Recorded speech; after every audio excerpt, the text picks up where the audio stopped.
Modern മെഡിസിൻ്റെ advancement ശരിക്കും ഞാൻ ഒരു തുടങ്ങിയിട്ട് ഏതാണ്ട് ലോകത്താകമാനം തുടങ്ങിയിട്ട് ഏതാണ്ട് 100 വർഷമൊക്കെ ആയുള്ളൂ. ECG മെഷീൻ പോലും എല്ലാ ഹോസ്പിറ്റലുകളിലും ഇല്ല. മെഡിക്കൽ കോളേജിൽ ഇല്ല, മെഡിക്കൽ കോളേജുകളിലൊക്കെ ഉള്ളൂ. ഈ പ്രൈവറ്റായിട്ട് ഞാൻ ആദ്യം പ്രാക്ടീസ് തുടങ്ങി 79 തുടങ്ങിയ ഞാൻ പ്രാക്ടീസ് ചെയ്യുന്ന ഹോസ്പിറ്റൽ ECG ഇല്ലായിരുന്നു ആ ശരിക്കും സമയത്തൊക്കെ. വലിയൊരു അഡ്വാൻസ്മെന്റ് വരുന്നത് ഈ 90-കൾക്ക് ശേഷം 90-കൾ 85-നും 90-ന് ശേഷമാണ്. 85-കൾ 88-ഒക്കെ ആയപ്പോഴത്തേക്കാണ് രോഗികളുടെ എണ്ണം കുറവായിരുന്നു. അപ്പോൾ എണ്ണം പൊതുവെ കുറവായിരുന്നു. ഇത്രയും ഹൃദ്രോഗികളില്ലായിരുന്നു എന്നുള്ളതാണ്. പക്ഷേ സ്റ്റാറ്റിസ്റ്റിക്സ് ഒന്നും ഇല്ല, ഒബ്സർവേഷനില്ല. ഈ ഏറ്റവും കൂടുതൽ ഈ ഹൃദ്രോഗം എന്നുള്ള മരണം സംഭവിക്കുന്നത് ആദ്യത്തെ 1 മണിക്കൂറിലാണെന്നാണ്. പെയിൻ തുടങ്ങി അതായത് ഹോസ്പിറ്റലിൽ എത്താനുള്ള സൗകര്യം കിട്ടുന്നതിന് മുമ്പാണെന്ന്. അത് പ്രിവെൻറ്റ് ചെയ്യാൻ നമുക്ക് ഇപ്പോഴും സാധിച്ചിട്ടില്ല.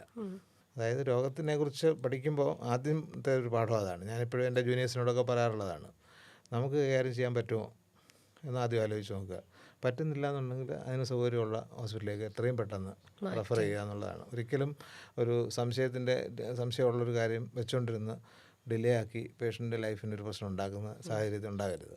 അതിനകത്ത് ഏറ്റവും പ്രധാനമായിട്ട് എനിക്ക് പറയാനുള്ളത്, ഒരു ഡോക്ടർ എന്ന് പറഞ്ഞു കഴിഞ്ഞാൽ ലൈഫ് ലോങ് ലേണിംഗ് വേണം. ലോകത്ത് ഏറ്റവും കൂടുതൽ രോഗി സൗഹൃദമായ സ്ഥലം ഹോസ്പിറ്റൽ ക്യാൻറ്റീനാണെന്നാണ് പറയുന്നത്. എല്ലാവരും ചായ കുടിക്കാനവിടെ ചെല്ലുമല്ലോ എന്ന് പറഞ്ഞ പോലെ ആ ഒരു ഇൻട്രാക്ഷൻ വളരെ പ്രധാനമാണ്. ഡൗട്ടുള്ളെങ്കിൽ ചോദിക്കാനും മടി കൂടാതെ ചോദിക്കാനുമുള്ള ഒരു പൂൾ ഓഫ് ഫ്രണ്ട്സ് ഉണ്ടെങ്കിൽ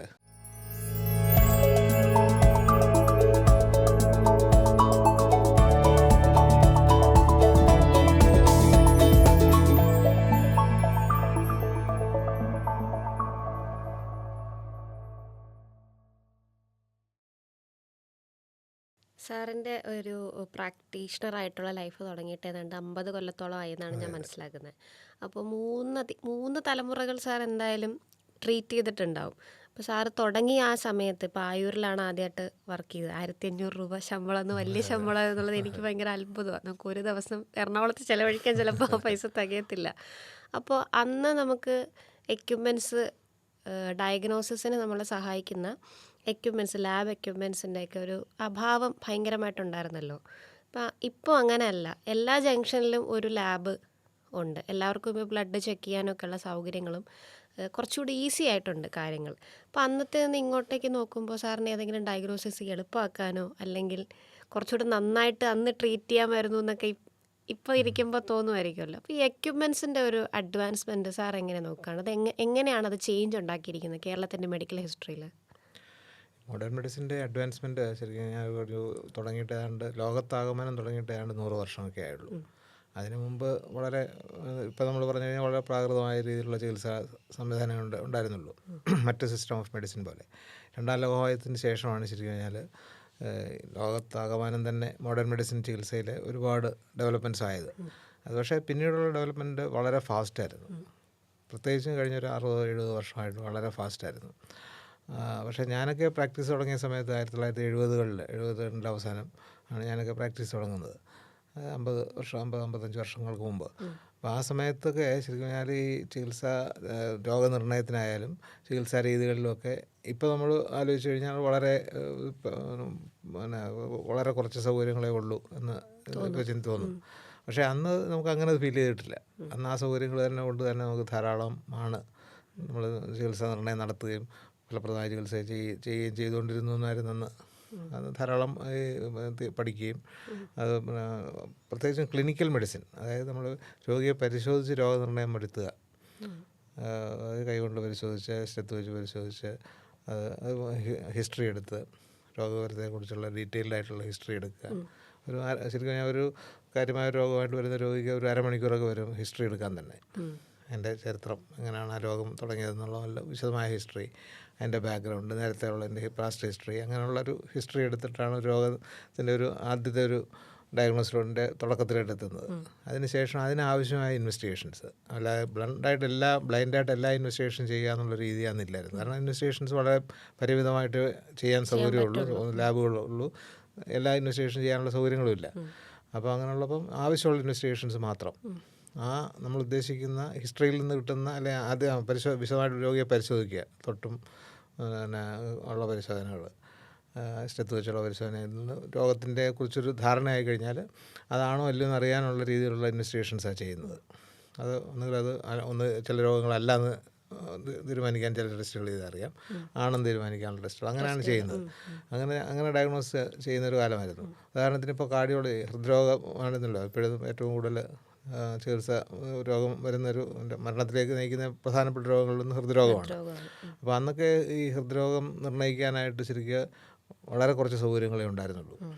കാരണം ഞാനൊക്കെ പ്രാക്ടീസ് തുടങ്ങിയ സമയത്ത് BP അപ്പാരറ്റസും ബ്ലഡ് പ്രഷർ നോക്കാനുള്ള അപ്പാരറ്റസും പിന്നെ ചില ഹോസ്പിറ്റലുകളിൽ ECG മെഷീനും, ECG മെഷീൻ പോലും എല്ലാ ഹോസ്പിറ്റലുകളിലും ഇല്ല, മെഡിക്കൽ കോളേജിൽ ഇല്ല, മെഡിക്കൽ കോളേജുകളിലൊക്കെ ഉള്ളൂ. ഈ പ്രൈവറ്റായിട്ട് ഞാൻ ആദ്യം പ്രാക്ടീസ് തുടങ്ങി 79 തുടങ്ങിയ ഞാൻ പ്രാക്ടീസ് ചെയ്യുന്ന ഹോസ്പിറ്റൽ ECG ഇല്ലായിരുന്നു, ECG മെഷീൻ ഇല്ല. അപ്പോൾ ആ ഒരു കാലത്താണ് ശരിക്കും നമ്മൾ പ്രാക്ടീസ് തുടങ്ങുന്നത്. അപ്പോൾ ഈ പിന്നെ ഹാർട്ട് അറ്റാക്ക് ആണോ എന്ന് തീരുമാനിക്കുന്നത് പോലും ഹിസ്റ്ററിയിൽ നിന്നാണ്. നെഞ്ചുവേദനയുടെ അതിൻ്റെ കാഠിന്യം, അതിൻ്റെ രീതി, എപ്പോഴാണ് വന്നത്, നേരത്തെ ഹിസ്റ്ററി ഉണ്ടോ, അങ്ങനെയുള്ളതിൽ നിന്നാണ് ഹൃദ്രോഗമാണോ എന്ന് തന്നെ തീരുമാനിക്കുന്നത്. പിന്നെ ആണെന്നൊരു കാര്യമായ സംശയം തോന്നിക്കഴിഞ്ഞാൽ ECG ഇല്ലാത്ത ഒരു ഹോസ്പിറ്റലാണെങ്കിൽ ECG എടുക്കാനായിട്ട് അതിന് സൗകര്യമുള്ള ഹോസ്പിറ്റലിലേക്ക് വിടുക ചെയ്യുന്നത്. അപ്പോൾ പ്രാഥമികമായ ചികിത്സ നിർണ്ണയം എന്ന് പറയുന്നത് ഹിസ്റ്ററി ആൻഡ് ഫിസിക്കൽ എക്സാമിനേഷനിലാണ്. പിന്നീടാണ് ഇൻവെസ്റ്റിഗേഷനിലോട്ട് പോകുന്നത്. ഇൻവെസ്റ്റിഗേഷൻ വന്നു കഴിഞ്ഞാൽ അതുപോലെ തന്നെ അത് ഒരു 85 കാലങ്ങളിലൊക്കെയാണ് ഈ എക്കോ കാർഡിയോഗ്രാഫി തന്നെ തുടങ്ങുന്നത്. എക്കോ മെഷീൻ ഹൃദയത്തിൻ്റെ വാൽവുകളെ കുറിച്ചും ഹൃദയത്തിൻ്റെ പ്രവർത്തനത്തെക്കുറിച്ചും അറിയാനുള്ള മെഷീനാണ് എക്കോ മെഷീൻ. അതൊരു 85-86 കാലഘട്ടങ്ങളിലാണ് എൻ്റെ ആദ്യത്തെ രൂപം കേരളത്തിൽ വരുന്നത്. പിന്നെ കുറേ കൂടെ അഡ്വാൻസ്ഡ് ആയിട്ടുള്ള ഈ കളർ ഡോപ്ലർ എക്കോ എന്നൊക്കെ പറഞ്ഞുള്ള വരുന്നത് 90കളിലൊക്കെയാണ്. അതിനുശേഷമുള്ള കാത്ത് ലാബുകൾ കേരളത്തിൽ വന്ന് വ്യാപകമായിട്ട് തുടങ്ങിയത് അതും അതിൻ്റെ 88-90 ആ സമയത്ത്. വലിയൊരു അഡ്വാൻസ്മെന്റ് വരുന്നത് ഈ 90കൾക്ക് ശേഷം. 90കൾ 85-നും 90-നും ശേഷമാണ്. 85 88 ആയപ്പോഴത്തേക്കാണ് കുറച്ച് കാർഡിയക് കത്തീഡ്രൈസേഷൻ തുടങ്ങുന്നത്. ആദ്യത്തെ കാത്ത് ലാബ് എനിക്ക് തോന്നുന്നത് ട്രിവാൻഡ്രത്ത് തുടങ്ങിയത് 88-89 ആ സമയത്തൊക്കെയാണ്. പിന്നീട് ഇപ്പോൾ ശരിക്കും 150 അധികം കാത്ത് ലാബുകൾ കേരളത്തിൽ തന്നെ ഉണ്ട്. ധാരാളം കഴിഞ്ഞ 10-20 വർഷം കൊണ്ട് ധാരാളമായിട്ട് വികസനമായി. അപ്പോൾ അതിനു മുമ്പ് ഈ രോഗനിർണയം ഈ പറഞ്ഞ രീതിയിലുള്ള പ്രാഥമികമായിട്ടുള്ള കാര്യങ്ങൾ കൊണ്ടേ ഉണ്ടായിരുന്നുള്ളൂ. പിന്നെ ഡെവലപ്മെൻറ്റ്സ്. പക്ഷേ അന്നുള്ള ചികിത്സയിൽ പക്ഷേ ആ ക്ലിനിക്കൽ മെഡിസിൻ കൊണ്ട് തന്നെ ഡയഗ്നോസ് ചെയ്യുകയും അതുപോലെ തന്നെ ചികിത്സ മരുന്നുകളും വളരെ കുറവായിരുന്നു ആ സമയത്തൊക്കെ. ഈവൻ ഇപ്പോൾ നമ്മൾ വ്യാപകമായിട്ട് ഹൃദ്രോഗത്തിന് ഉപയോഗിക്കുന്ന എല്ലാവർക്കും നിർബന്ധമായിട്ടും കൊടുക്കുന്ന ഒരു മരുന്നാണ് ആസ്പിരിൻ. ആസ്പിരിൻ ഈ ബ്ലഡ് ക്ലോട്ട് ചെയ്യുന്നത് പ്രിവെൻറ്റ് ചെയ്യാനായിട്ട്. ഹാർട്ട് അറ്റാക്ക് തോന്നിക്കഴിഞ്ഞാൽ ആദ്യം നമ്മൾ ഇമ്മീഡിയറ്റ്ലി തന്നെ കൊടുക്കണമെന്നാണ്, എത്രയും പെട്ടെന്ന് തന്നെ. അതുപോലെ തന്നെ അത് രണ്ടാമത് ഹൃദ്രോഗം വരാതിരിക്കാനായിട്ട് ആയുഷ്കാലം ആസ്പിരിൻ കഴിക്കണമെന്നാണ് പറയുന്നത്. ആസ്പിരിനും കൊളസ്ട്രോൾ കുറയ്ക്കാനുള്ള മരുന്നും അത് ആയുഷ്കാലം കൊടുക്കുന്നത്. അപ്പോൾ ആദ്യം കൊടുക്കേണ്ട മരുന്ന് ആസ്പിരിനാണ്. പക്ഷേ ആസ്പിരിൻ ആസ്പിരിൻ ഒരു 150-200 വർഷമായിട്ട് ആസ്പിരിൻ ചികിത്സയിലുണ്ടായിരുന്നതാണ്. പക്ഷേ ആസ്പിരിൻ ഉപയോഗിച്ചുകൊണ്ടിരുന്നത് വേദനാസംഹാരിയായിട്ടാണ്. ആസ്പിരിനായിരുന്നു വേദനാസംഹാരിയായിട്ട്. ഈ പാരസെറ്റമോളൊക്കെ വരുന്നതിന് മുമ്പ് ആസ്പിരിനാണ് ആദ്യമായിട്ട് ഉപയോഗിച്ചുകൊണ്ടിരുന്നത്. പക്ഷേ ആസ്പിരിൻ ചെറിയ ഡോസ് കൊടുത്തു കഴിഞ്ഞാൽ അത് ഹൃദ്രോഗത്തെ തടയും എന്നറിയുന്നത് 1985 ശേഷമാണ്. ഞാനിപ്പോഴും ഓർക്കുന്നുണ്ട്, ഞാൻ MD ചെയ്തുകൊണ്ടിരുന്ന സമയത്താണ് 84-83 ഒരു ആർട്ടിക്കിൾ ലാൻസെറ്റിൽ വന്ന് ഞങ്ങളുടെ ക്ലബ്ബിൽ, ക്ലിനിക്കൽ ക്ലബ്ബിൽ കൊണ്ടുവന്ന് വായിക്കുകയും അപ്പോൾ അതിന് ശേഷമാണ് അന്നാണ് അത് വ്യാപകമാകുന്നത്. പടിഞ്ഞാറ് രാജ്യങ്ങളിൽ 1-2 വർഷം മുമ്പേ യൂറോപ്പിൽ അമേരിക്കയിലൊക്കെ വ്യാപകമായിരുന്നു. പക്ഷേ അത് വ്യാപകമായിട്ട് ഉപയോഗിച്ച് തുടങ്ങിയത് 85 ശേഷമാണ് കേരളത്തിൽ. അപ്പം ആസ്പിരിൻ പോലും ഇല്ലാതിരുന്ന ഒരു കാലത്താണ് നമ്മൾ അതിന് മുമ്പ് ഹൃദ്രോഗം ചികിത്സിച്ചിരുന്നതെന്നുള്ളതാണ്. വളരെ കുറച്ച് മരുന്ന് കംപ്ലീറ്റ് റെസ്റ്റ് കൊടുക്കുക. എണ്ണം പൊതുവേ കുറവായിരുന്നു. ഇത്രയും ഹൃദ്രോഗികൾ ഇല്ലായിരുന്നു എന്നുള്ളതാണ്. പക്ഷേ സ്റ്റാറ്റിസ്റ്റിക്സ് ഒന്നും ഇല്ല, ഒബ്സർവേഷനില്ല. പക്ഷേ അത് അവർക്ക് തന്നെ കംപ്ലീറ്റ് ബെഡ് റെസ്റ്റ് കൊടുക്കുകയും ചില മരുന്നുകളൊക്കെ മാത്രമേ ഉണ്ടായിരുന്നുള്ളൂ. ഇപ്പോൾ നമ്മൾ ആലോചിച്ച് കഴിഞ്ഞാൽ അതൊന്നും ഫലപ്രദമായ ചികിത്സ അല്ല എന്ന് തന്നെ പറയാം. ആസ്പിരിനൊക്കെ വന്നതിന് ശേഷമാണ് ആദ്യത്തെ മരുന്ന് ആസ്പിരിനാണ്. ആസ്പിരിൻ ഈ ഒരു ഗുണമുണ്ടെന്ന് മനസ്സിലാക്കി അത് ഹൃദ്രോഗം ഒരിക്കൽ വന്നാൽ ആയുഷ്കാലം ആസ്പിരിൻ കഴിക്കണമെന്നാണ്, പിന്നീട് വരാതിരിക്കാനായിട്ട്. അതിനുശേഷം കുറച്ച് വർഷങ്ങൾക്ക് ശേഷമാണ്, ഒരു 85-88 ആ സമയത്താണ് ഈ അരിച്ച് കളയുന്നൊരു സ്ട്രെപ്റ്റോകൈനേസ് എന്ന് പറഞ്ഞൊരു ഇഞ്ചക്ഷൻ എടുക്കും. ഈ കാത്ത് ലാബൊക്കെ വരുന്നതിന് മുമ്പ് അതായിരുന്നു. ഹാർട്ട് അറ്റാക്കായിട്ട് വന്ന് അഡ്മിറ്റ് ചെയ്ത് കഴിഞ്ഞാൽ അതൊരു അരമണിക്കൂർ കൊണ്ട് കൊടുക്കുന്നൊരു ഇഞ്ചക്ഷനുണ്ട്, അലിഞ്ഞു പോകാനായിട്ടുള്ള. ICUയിൽ അഡ്മിറ്റ് ചെയ്തിട്ട് അത് കൊടുക്കുന്നത്. അതാണ് ഞാനൊക്കെ ധാരാളമായിട്ട് 2000-2005 വരെ നമ്മൾ ഹൃദ്രോഗികളെ ചികിത്സിക്കുമായിരുന്നു. അപ്പോൾ ആ സമയത്ത് ഇതാണ് കൊടുക്കുന്നത്. ഇമ്മീഡിയറ്റ്ലി എത്രയും പെട്ടെന്ന് കൊടുക്കുന്നു അത്രയും നല്ലതാണ്, ഹൃദ്രോഗം മൂർച്ഛിക്കുന്നതിന് മുമ്പ്. അത് ആ ഒരു സ്റ്റേജും കൂടെ കഴിഞ്ഞിട്ടാണ് അതിപ്പോഴും ഉണ്ട് ആ ചികിത്സ. അപ്പോൾ പെട്ടെന്ന് ഈ കാത്ത് ലാബിൽ എത്താൻ എന്തെങ്കിലും താമസം ഉണ്ടെങ്കിൽ ആദ്യം കൊടുക്കുന്ന മരുന്ന് അത് തന്നെയാണ്, ആസ്പിരിൻ കൂടാതെ. അപ്പോൾ അതിന് ശേഷം പിന്നീടാണ് കാത്ത് ലാബുകൾ വന്നു, എക്കോ കാർഡിയോഗ്രാഫിയൊക്കെ വന്നിട്ട് കൂടുതൽ പരിശോധനകളും അഡ്വാൻസ്ഡ് ആയതും. ഇപ്പോൾ ഹാർട്ട് അറ്റാക്ക് വന്നു കഴിഞ്ഞാൽ പെട്ടെന്ന് തന്നെ എത്രയും പെട്ടെന്ന് കാത്ത് ലാബ് സൗകര്യമുള്ളിടത്ത് കൊണ്ടുപോയിട്ട് ഇമ്മീഡിയറ്റ്ലി ആൻജിയോഗ്രാം ചെയ്തിട്ട് ബ്ലോക്ക് എവിടെയാണെന്ന് കണ്ടുപിടിച്ച് ആ ബ്ലോക്ക് മാറ്റാനുള്ള ആൻജിയോപ്ലാസ്റ്റി ചെയ്യുക, എന്നിട്ട് സ്റ്റെൻറ്റ് ഇടേണ്ടടുത്ത് സ്റ്റെൻറ്റ് ഇടുക, അതൊക്കാത്ത സ്റ്റേജിൽ ബൈപ്പാസ് സർജറി ചെയ്യുക എന്നുള്ള ആ ഒരു സ്ട്രക്ചർ ട്രീറ്റ്മെൻ്റ് ഉണ്ട് ഇപ്പോൾ. അപ്പോൾ ഏത് രീതിയിലുള്ള ഹൃദ്രോഗവും ഇപ്പോൾ മാനേജ് ചെയ്യാൻ സമയത്ത് ഹോസ്പിറ്റലിൽ എത്തിച്ചു കഴിഞ്ഞാൽ സാധിക്കും. പക്ഷേ ഇതൊക്കെ പറയുമ്പോഴും ഈ ഏറ്റവും കൂടുതൽ ഈ ഹൃദ്രോഗം എന്നുള്ള മരണം സംഭവിക്കുന്നത് ആദ്യത്തെ 1 മണിക്കൂറിലാണെന്നാണ്. പെയിൻ തുടങ്ങി അതായത് ഹോസ്പിറ്റലിൽ എത്താനുള്ള സൗകര്യം കിട്ടുന്നതിന് മുമ്പാണ്. അത് പ്രിവെൻറ്റ് ചെയ്യാൻ നമുക്ക് ഇപ്പോഴും സാധിച്ചിട്ടില്ല. അത് ലോകത്തെല്ലായിടും ഉള്ള പ്രശ്നമാണത്. ഫസ്റ്റ് 1 അവറിലാണ് ധാരാളം മരണങ്ങൾ സംഭവിക്കുന്നത്, before the patient reaches the hospital. ഹോസ്പിറ്റലിൽ വന്നു കഴിഞ്ഞാൽ ഈ കാത്ത് ലാബിലോട്ട് ഇത്ര മണിക്കൂറിനകം എത്ര സമയത്തിനകം ട്രാൻസ്ഫർ ചെയ്യണം എന്നുള്ളതാണ് ഒരു ഹോസ്പിറ്റലിൻ്റെ ഫലപ്രദമായ ചികിത്സയുടെ ഒരു അളവുകോലായിട്ട് നമ്മൾ എടുക്കുന്നത്. അതായത് പെയിൻ ടു നീഡിൽ ഡിസ്റ്റൻസ് എന്ന് പറയും. പെയിൻ തുടങ്ങി കഴിഞ്ഞിട്ട് കാത്ത് ലാബിൽ കൊണ്ടുപോയി നീഡിൽ കയറ്റുന്ന വരെയുള്ള ടൈം ഷുഡ് ബി മിനിമം. അത് എത്രയും കുറയുന്നോ അത്രയും നല്ല ഫലപ്രദമായ ചികിത്സ എന്നാണ്. പക്ഷേ പെയിൻ തുടങ്ങിക്കഴിഞ്ഞാൽ ആദ്യത്തെ മണിക്കൂറുകളിൽ ചിലപ്പോൾ പലപ്പോഴും എത്താൻ പറ്റില്ല, പല സിറ്റുവേഷനിലായിരിക്കും. അപ്പം ഇതൊക്കെ എത്ര അഡ്വാൻസ്മെൻറ്റ് വന്നു കഴിഞ്ഞാലും അതിനപ്പുറത്തുള്ള പരിമിതികളുണ്ട് ഈ ചികിത്സകൾക്ക് എല്ലാം എന്നുള്ളതാണ് ഞാൻ പറഞ്ഞത്. സ്പോട്ടിൽ നിൽക്കും. ഇപ്പോൾ ഹൃദ്രോഗം അല്ലെങ്കിൽ അറ്റാക്ക് വരുന്ന ഒരാളുടെ ഒപ്പം ആ സമയത്ത് ആരെങ്കിലും ഉണ്ടെങ്കിൽ ആ ഒരു വ്യക്തിക്ക് എന്തായിരിക്കും ചെയ്യാൻ പറ്റുക? ഡോക്ടർ അല്ലാത്ത ഒരാൾ ഒരു ചെറിയ ഒരു റോളേ ഉള്ളൂ. ഇത് കാർഡിയാക് അറസ്റ്റ് വരുന്നത് പെട്ടെന്ന് വീണ് കഴിഞ്ഞാൽ ഈ കാർഡിയാക് മസാജിങ് കൊടുക്കുക എന്നുള്ളത് അറിയാവുന്ന ഒരാളിന് CPR കൊടുക്കുക എന്ന് പറയുന്നത്. പക്ഷേ അതുകൊണ്ട് ഇപ്പോൾ എല്ലാവരും റിവൈവ് ചെയ്യാനൊക്കത്തില്ല. പെട്ടെന്നൊരു ഈ ഹൃദയത്തിന് മിടിപ്പ് ഒരു ക്രമം തെറ്റി മിടിച്ചിട്ട് പെട്ടെന്ന് ഹൃദയം നിന്ന് പോകുന്നൊരവസ്ഥയുണ്ട് പെട്ടെന്ന് ഹാർട്ട് അറ്റാക്ക് വരുമ്പോൾ. എല്ലാവർക്കും അതല്ല വരുന്നത്, ഹാർട്ട് ഫെയിലിയറും ഒക്കെയാണ്. ചെറിയൊരു ഭാഗത്തിന് ഈ ഹാർട്ട് പെട്ടെന്ന് നിന്ന് പോകുന്നവർ, ആ അവസ്ഥയിലാണ് ഈ CPR കൊണ്ടുള്ള പ്രയോജനമുള്ളത്. അത് സാമാന്യം അറിയാവുന്നവർ എല്ലാവരും കഴിയുന്നിടത്തോളം CPR ട്രെയിനിങ് കൊടുക്കുന്നത് നല്ലതാണെന്ന് പറയുന്നത്. പക്ഷേ അതുകൊണ്ട് നമുക്ക് എത്രമാത്രം പേരെ സേവ് ചെയ്യാൻ നോക്കും എന്നുള്ളതൊക്കെ ഡൗട്ട്ഫുള്ളാണ്. കാരണം അറിയാവുന്ന ഒരാൾ അടുത്ത് തന്നെ വേണം. അത് ഈ കാർഡിയാക് അറസ്റ്റ് വന്നു കഴിഞ്ഞാൽ മിനിറ്റുകളാണ് നിൽക്കുന്നത്. 1 മിനിറ്റ് അല്ലെങ്കിൽ 2 മിനിറ്റിനകത്ത് ചെയ്യണം, ചെയ്ത് പിടിച്ചു തുടങ്ങിയില്ലെങ്കിൽ. അപ്പോൾ അതിന് എത്രമാത്രം പേർക്ക് എത്ര അറിയാവുന്നവരുണ്ടെങ്കിൽ പോലും ആ സമയത്തിനിടയ്ക്ക് ഇത് ചെയ്യാൻ പറ്റുമോ എന്നുള്ള പ്രശ്നങ്ങളൊക്കെ ഉണ്ട്.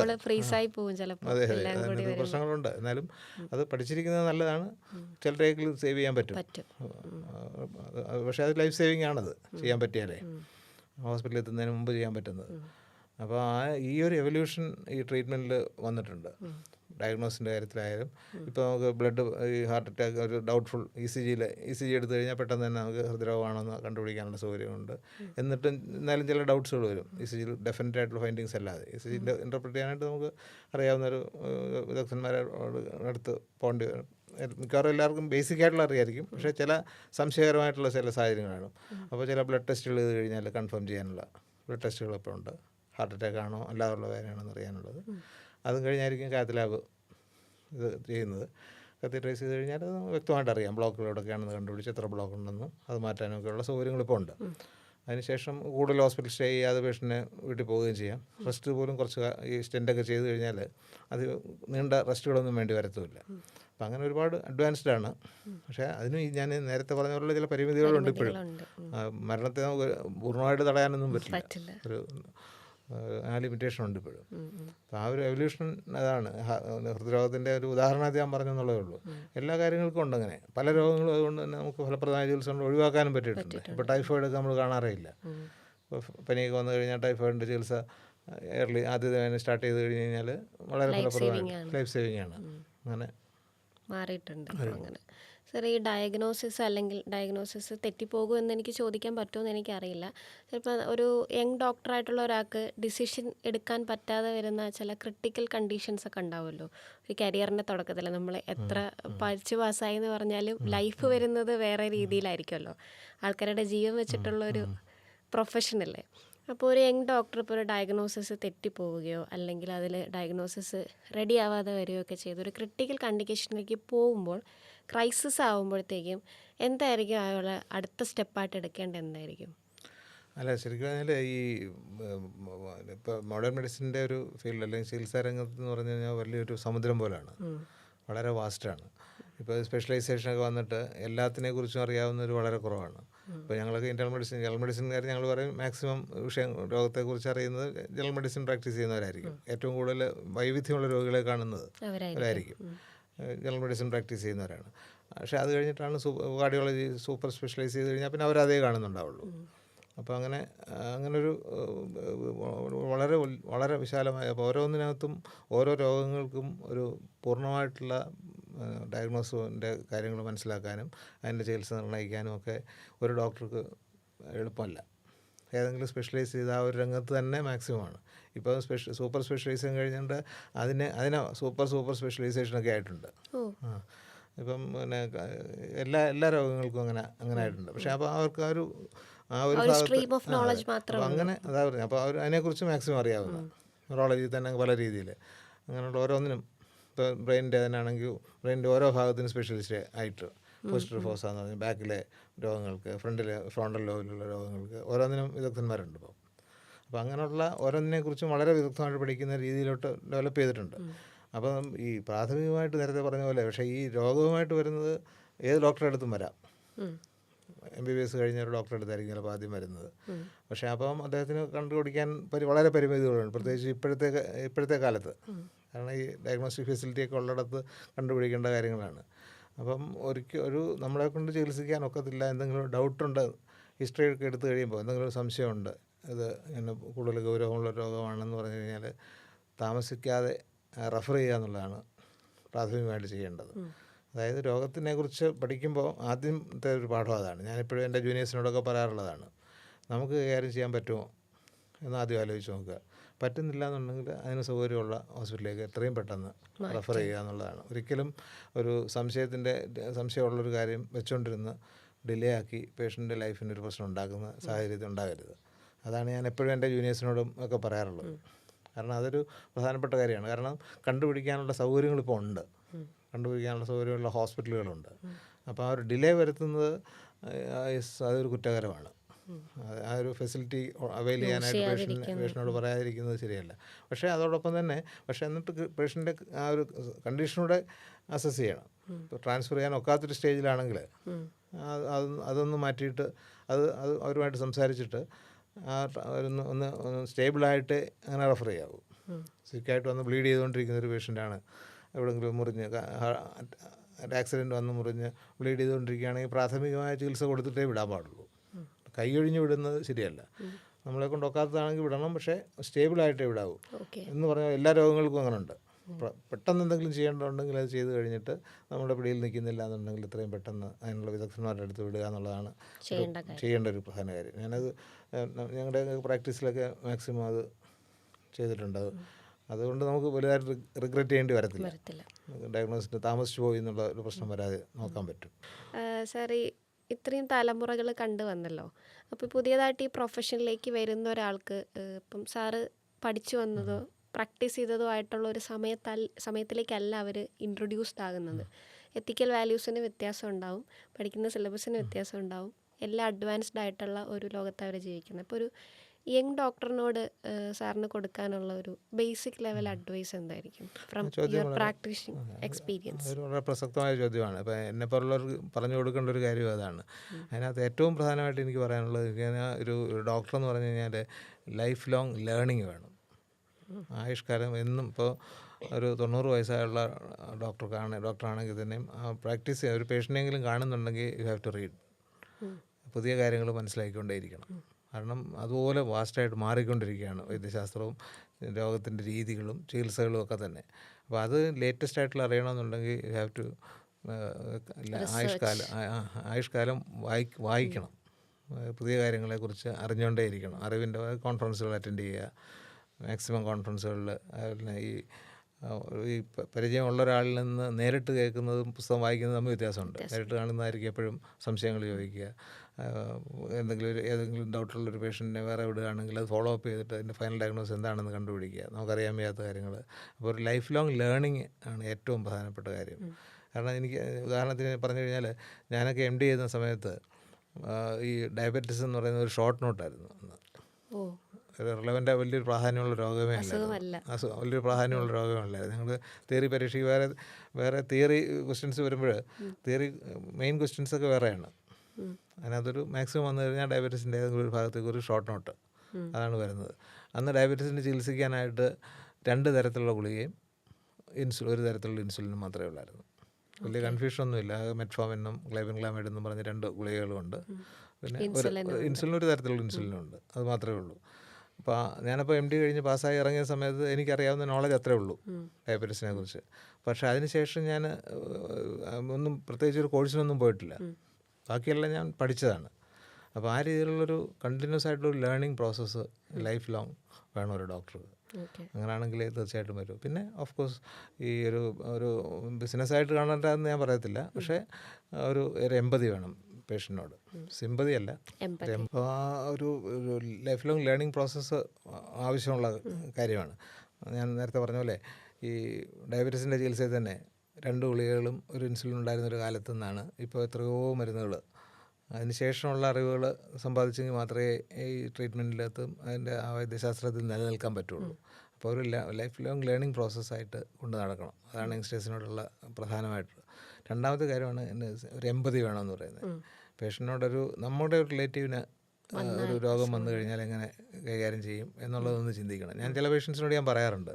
ഇപ്പം ചില പേഷ്യൻസ് കുറച്ച് സിക്കായിട്ട് വന്നു കഴിയുമ്പോൾ പെട്ടെന്ന് ഇവിടെ നിന്ന് നമ്മുടെ ഹോസ്പിറ്റലിൽ നിന്ന് വേറൊരു ഹോസ്പിറ്റലിലോട്ട് ട്രാൻസ്ഫർ ചെയ്യണോ, കുറച്ചുകൂടെ സൗകര്യമുള്ളത് കൊണ്ടുപോകട്ടോ എന്ന് ചോദിച്ചു കഴിയുമ്പം എനിക്ക് എന്നെക്കുറിച്ച് അറിയാം, അല്ലെങ്കിൽ എനിക്കൊരു താല്പര്യമുള്ള എന്നോട് താല്പര്യമുള്ള ആളാണ് എന്ന് മനസ്സിലാക്കി കഴിഞ്ഞാൽ റിലേറ്റീവ്സ് ചോദിക്കുമ്പോൾ ഞാൻ ചിലരോടൊക്കെ പറയാറുണ്ട്, ഇപ്പോൾ എൻ്റെ അച്ഛനാണ് ഈ സ്ഥാനത്തെങ്കിൽ ഞാൻ കൊണ്ടുപോയില്ല. This is the best hospital for you at present. ഇതൊന്ന് സ്റ്റേബിളായി കഴിഞ്ഞിട്ട് യു ക്യാൻ ടേക്ക് ഹിം. അപ്പോൾ എൻ്റെ ഒരു അച്ഛനോ അല്ലെങ്കിൽ അതുപോലുള്ള റിലേറ്റീവ് ആണെങ്കിൽ ഞാനിവിടെ തന്നെ ചികിത്സിക്കുള്ളൂ. പക്ഷെ അത് മനസ്സിലാവുന്ന ആളുകളുണ്ട്. അല്ലാതെ ചിലപ്പോൾ നിർബന്ധിച്ച് നമ്മൾ വേറെ സൗകര്യമുള്ളത് കൊണ്ടുപോകണമെന്ന് പറഞ്ഞു കഴിഞ്ഞാൽ ചിലപ്പോൾ ഓൺ ദ വേ ആയിരിക്കും എന്തെങ്കിലും സംഭവിക്കുന്നത്. പക്ഷെ അത് പറയാനും മനസ്സിലാക്കാനുമുള്ള അങ്ങോട്ടും ഇങ്ങോട്ടുമുള്ള റാപ്പോ പേഷ്യൻ്റ് വേണം. പക്ഷെ ആ രീതി പറയുന്നതിനകത്ത് പറയണം എന്നുള്ളതാണ്. അതാണ് എമ്പതി എന്ന് പറയുന്നത്. സിമ്പതി കൊണ്ട് കാര്യമില്ല. സിമ്പതി എന്ന് പറയുമ്പോൾ ഡിഫറെൻറ്റ്. എമ്പതി എന്നുള്ളതാണ് വേണ്ടത്. നമുക്കത് സംഭവിച്ചാൽ എങ്ങനെ കൈകാര്യം ചെയ്യാം ആ ഒരു സിറ്റുവേഷനിൽ എന്നുള്ള രീതിയിൽ. പക്ഷെ അത് പണ്ടൊക്കെ ഞങ്ങൾ പറയും, ഞങ്ങളൊക്കെ പഠിക്കുന്ന സമയത്ത് doctor as A father figure എന്ന് പറയും. അങ്ങനെ കണക്കാക്കിയത്. ഡോക്ടർ ഒരു അഭിപ്രായം പറഞ്ഞു കഴിഞ്ഞാൽ അതിന് അപ്പീലില്ല. അപ്പോൾ അച്ഛൻ പറയുന്ന പോലെ. അപ്പോൾ നമ്മുടെ നന്മയ്ക്ക് വേണ്ടി ആയിരിക്കും പറയുന്നത്. അപ്പോൾ അന്ന് കൊമേഴ്ഷ്യലൈസേഷനുള്ള പ്രശ്നം ഇല്ലായിരുന്ന കാലത്താണ്. അപ്പോൾ അതിൽ നിന്ന് അത് മാറിയിപ്പോൾ ഡോക്ടർ ആസ് എ മെർച്ചൻ്റ് എന്നുള്ള രീതിയിലായി കഴിഞ്ഞാൽ അത് ഡിഫറൻ്റ് ആണ്. അത് രണ്ട് കൂട്ടർക്കുള്ള പ്രശ്നം കൊണ്ടാണത്. പക്ഷേ ഇപ്പോഴും അപ്പോൾ ആ മനസ്സിൽ ആ ഒരു എമ്പതിയും കീപ്പ് ചെയ്യാൻ പറ്റിയാൽ നമുക്കും ഈ ആസ്വദിക്കാൻ പറ്റും ആ ചികിത്സ, ഈ ഒരു പ്രൊഫഷന്. അതാണ് പ്രധാനമായിട്ടുള്ള കാര്യം. ഒറ്റൊരു കാര്യം കൂടി ചോദിക്കാം സാർ. നേരത്തെ ഡോക്ടർ VP ഗംഗാധരൻ്റെ കാര്യം പറഞ്ഞു. എനിക്ക് പുസ്തകത്തിൻ്റെ പേര് ഓർമ്മയില്ല. പക്ഷെ ഞാനൊരു ഹൈസ്കൂൾ ഹയർ സെക്കൻഡറി പഠിക്കുന്ന സമയത്താണ് ക്യാൻസർ ചികിത്സയെക്കുറിച്ച് അദ്ദേഹം എഴുതിയൊരു പുസ്തകം, ഒരു പച്ച പുറഞ്ചട്ടയാന്ന് തോന്നുന്നു, അങ്ങനെയുള്ളൊരു പുസ്തകം ഞാൻ വായിച്ചിട്ടുണ്ട്. അപ്പോൾ ആരോഗ്യരംഗത്തെക്കുറിച്ച് ആദ്യം കിട്ടിയൊരു ഓർമ്മ, എനിക്ക് ആ പേര് വന്നുകൊണ്ട് ഞാൻ ചോദിക്കണമെന്ന്, എനിക്കിതൊരു പേഴ്സണൽ ക്യൂരിയോസിറ്റി ഞാൻ ചോദിക്കുകയാണ്. ഇത്തരത്തിലുള്ള സൗഹൃദങ്ങൾ ഹോസ്റ്റൽ മുറിയിലും ക്ലാസ് റൂമുകളിലും, ഇപ്പോൾ മനോരമ ഡോക്ടറിൻ്റെ കാര്യം പറഞ്ഞപ്പോൾ സാറിന് തൊട്ട് താഴത്തെ ബാച്ചിലുണ്ടായിരുന്ന ഡോക്ടറാണെന്നൊക്കെ പറഞ്ഞു. അപ്പോൾ എല്ലാവരും റിലേറ്റഡ് ആയിട്ട് നിൽക്കുമ്പോഴേ ഈ സൗഹൃദങ്ങൾ തന്ന് മെഡിക്കൽ കരിയറിലായാലും പേഴ്സണൽ ലൈഫിലായാലും സൗഹൃദങ്ങൾ സാറിന് വരുത്തിയ വലിയ അഡ്വാൻസ്മെൻറ്റ്സോ മാറ്റങ്ങളോ നേട്ടങ്ങളോ അങ്ങനെ എന്തെങ്കിലും സാറിനൊന്ന് ഷെയർ ചെയ്യാൻ പറ്റുമോ? അല്ല, സൗഹൃദങ്ങൾ ധാരാളം ഉണ്ട് എനിക്ക്. ആ സമയത്തൊക്കെ ഉണ്ടായി പഠിക്കുന്ന സമയത്തൊക്കെ ആ സൗഹൃദങ്ങൾ ഇപ്പം എൻ്റെ ബാച്ച്മേറ്റ്സൊക്കെ ഓരോരുത്തരുമായിട്ടും ഇപ്പം പുതിയ സങ്കേതങ്ങളൊക്കെ ഉപയോഗിച്ചും ഒക്കെ എപ്പോഴും കമ്മ്യൂണിക്കേറ്റ് ചെയ്യാറുണ്ട്. അതോടൊപ്പം തന്നെ ഈ പറഞ്ഞ ഗംഗാധരൻ്റെ കാര്യം ചോദിച്ചുകൊണ്ടാണ്. ഗംഗാധരൻ്റെ ജസ്റ്റ് ജൂനിയർ ബാച്ചായിരുന്നു MBBS-ന്. MD ജനറൽ മെഡിസിനും കഴിഞ്ഞാണ്. MD ജനറൽ മെഡിസിനും എൻ്റെ ജസ്റ്റ് ജൂനിയർ ബാച്ചായിരുന്നു. അത് കഴിഞ്ഞിട്ട് ഓങ്കോളജിക്ക് പോയത്. അപ്പോൾ എപ്പോഴും അടുത്ത ഫ്രണ്ടാണ്. നമ്മൾ ഇടയ്ക്കിടയ്ക്ക് കാണാറുണ്ട്. ഗംഗാധരൻ്റെ വൈഫ് ക്ലാസ്മേറ്റാണ്, ചിത്രധാര എന്ന് പറയുന്നത്. She is also a cancer സർജനാണ്. അവരുടെ മോനും ക്യാൻസർ സ്പെഷ്യലിസ്റ്റാണ്. അപ്പോൾ അവരുമായിട്ട് നിരന്തരം കോൺടാക്റ്റുള്ളതാണ്. വളരെ ക്ലോസ് ഫ്രണ്ടാണ്. അങ്ങനെയുള്ള ആൾക്കാരുമായിട്ടുള്ള ഇപ്പോൾ എന്തെങ്കിലും സംശയം ഉണ്ടെങ്കിൽ നമുക്ക് വിളിച്ച് ചോദിക്കാനായിട്ട് അങ്ങനെയുള്ള കുറേ ഒരു ഗ്രൂപ്പുണ്ട് ഞങ്ങൾ. ഏതെങ്കിലും ഒരു രോഗത്തെക്കുറിച്ചൊരു സംശയം എനിക്ക് പലപ്പോഴും ഏതാണ് എന്ന് വെച്ച് കഴിഞ്ഞാൽ നേരെ വിളിച്ചു ചോദിക്കും. പിന്നെ ന്യൂറോളജിസ്റ്റുകളുണ്ട്, ആ ഒരു റിലേഷൻസ് കീപ്പ് ചെയ്യുന്ന പൂൾ ഓഫ് ഡോക്ടേഴ്സ് ഉണ്ട്. അതാണ് ഏറ്റവും ഈ പണ്ടൊക്കെ ഇങ്ങനെ പറയുമായിരുന്നു, പ്രത്യേകിച്ച് ഫൈനൽ ഡയഗ്നോസിസ് എന്ന് പറഞ്ഞൊരു പുസ്തകമുണ്ട്, അതിൽ പറയുമായിരുന്നു ഈ ലോകത്തെ ഏറ്റവും കൂടുതൽ ഈ രോഗിക്ക് പ്രയോജനമുള്ള സ്ഥലം ലോകത്ത് എവിടെയാണെന്ന് വെച്ച് കഴിഞ്ഞാൽ ഹോസ്പിറ്റൽ ക്യാൻറ്റീനാണെന്നാണ്. എല്ലാവരും ചായ കുടിക്കാൻ ചെല്ലുന്ന സമയത്ത് അങ്ങോട്ടും ഇങ്ങോട്ടും, അത് പണ്ടത്തെ കാലത്തെയാണ്, 1950s എഴുതിയ നോവലത്. അപ്പോൾ അവിടെ ചെന്ന് കഴിയുമ്പോൾ എനിക്കിങ്ങനൊരു പേഷ്യൻ്റ് ഉണ്ട് എന്ന് പറയുമ്പോൾ അതിനുള്ള ഡയഗ്നോസ് ചിലപ്പം കേട്ടിരിക്കുന്ന സജഷൻ പറ്റും. ഇപ്പോൾ ലോകത്തെ ഏറ്റവും കൂടുതൽ രോഗി സൗഹൃദമായ സ്ഥലം ഹോസ്പിറ്റൽ ക്യാൻറ്റീനാണെന്നാണ് പറയുന്നത്. എല്ലാവരും ചായ കുടിക്കാൻ അവിടെ ചെല്ലുമല്ലോ എന്ന് പറഞ്ഞ പോലെ ആ ഒരു ഇൻട്രാക്ഷൻ വളരെ പ്രധാനമാണ്. ഡൗട്ടുള്ളെങ്കിൽ ചോദിക്കാനും മടി കൂടാതെ ചോദിക്കാനുമുള്ള ഒരു പൂൾ ഓഫ് ഫ്രണ്ട്സ് ഉണ്ടെങ്കിൽ, ഇപ്പോൾ എൻ്റെയൊക്കെ ആകുമ്പോൾ ആ ഒരു എൻ്റെ ആ ഏജ് ഗ്രൂപ്പിലുള്ള ഫ്രണ്ട്സ് ഉണ്ടെങ്കിൽ അവരുടെ ഇത്രയും എക്സ്പീരിയൻസ് നമുക്ക് ഷെയർ ചെയ്യാൻ പറ്റും. അതുപോലെ തിരിച്ച് എന്നോട് ചോദിക്കുമ്പോൾ എൻ്റെ എക്സ്പീരിയൻസ് ഷെയർ ചെയ്യാൻ പറ്റും.